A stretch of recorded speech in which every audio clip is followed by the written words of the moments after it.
నాది నాది అనుకుంటూ అనుమాన పడతా ఉంటావు.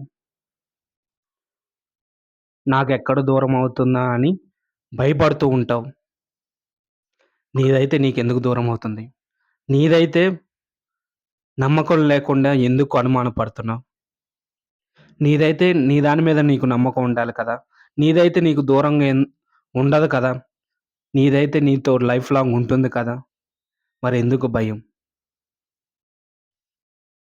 ఎంత నాది అనుకున్నా యాడో చిన్న భయం ఉంటుంది నీకు. విడిపోతుందేమో, వదిలి ఎళ్ళిపోతుందేమో, ఏదన్నా మాయలో పడి, దూరంగా విడిచిపెట్టి, ఎక్కడికో దేన్నో ఎతుక్కుంటూ పోతుందేమో అని. అందుకే అంత కేర్ తీసుకుంటున్నావు. కానీ ఎంత కేర్ తీసుకుంటున్నా అది టార్చర్‌లా చూపిస్తున్నావు కానీ ప్రేమలాగా చూపించట్లేదు. ప్రేమలాగా చూపిచ్చు. ప్రేమలాగా అర్థమయ్యేలాగా చెప్పు.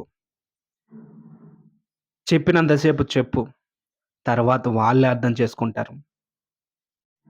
నిజంగా నీ మీద ఇంట్రెస్ట్ ఉంటే, నీ మీద ప్రేముంటే వాళ్ళెక్కడికెళ్ళరు. నువ్వు చెప్పిన ప్రతి మాట అర్థం చేసుకుంటారు. నువ్వు చెప్పిన ప్రతి మాట ఆలోచింపజేస్తారు. నువ్వు చెప్పిన ప్రతి మాటలో మీనింగ్ వెతుక్కుంటారు. అంతేకాని నువ్వు చెప్పిన ప్రతి మాటలో తప్పు ఎతుక్కోరు. నువ్వు చెప్పిన ప్రతి మాటలో నువ్వు చెప్పేదే తప్పు, ఇష్టం లేదు, ప్రేమ లేదని బాధపడుతూ ఉండరు. సో, నీది అనుకున్నప్పుడు అనుమాన పడకు.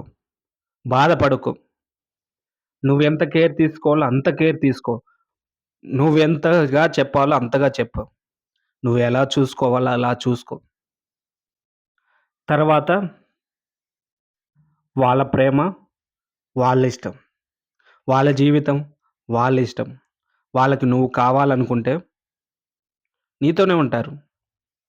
నువ్వు అవసరం లేదంటే నువ్వు ఎంత ట్రై చేసినా నీతో ఉండరు. నువ్వు అవసరం లేదంటే నువ్వెంత మొత్తుకున్నా నీతో ఉండరు. నువ్వు అవసరం లేదంటే నువ్వు ఏం చేసినా, లేకపోతే వాళ్ళేం చేసినా, వాళ్ళెవరితో మాట్లాడినా నిన్ను మాత్రం పట్టించుకోరు. నిన్ను మాత్రం చూడరు. చెప్పటానికి ప్రేముందని చెప్తా ఉంటారు. అది మాత్రం అవసరానికే. ప్రేమ వల్ల కాదు. ప్రేమంటే అవసరం గుర్తుకు రాదు. పదే పదే నీతో ఉంటూ ఉంటారు. పదే పదే నిన్ను గమనిస్తూ ఉంటారు. పదే పదే హెచ్చరిస్తూ ఉంటారు. ఎందుకంటే అమాయకు అమాయకపు జీవితంలో అమాయకురాలివి. ఈ మోసం జేసే కాలంలో ఎవరి వల్ల నువ్వు మోసపోతావో, ఎవరి వల్ల బాధపడతావో అని నిత్యం నీ గురించి భయపడుతూ ఉంటారు కాబట్టి. ఎందుకంటే నిజంగా ప్రేమించారు కాబట్టి. సో, వాళ్ళ ప్రేమను అర్థం చేసుకో.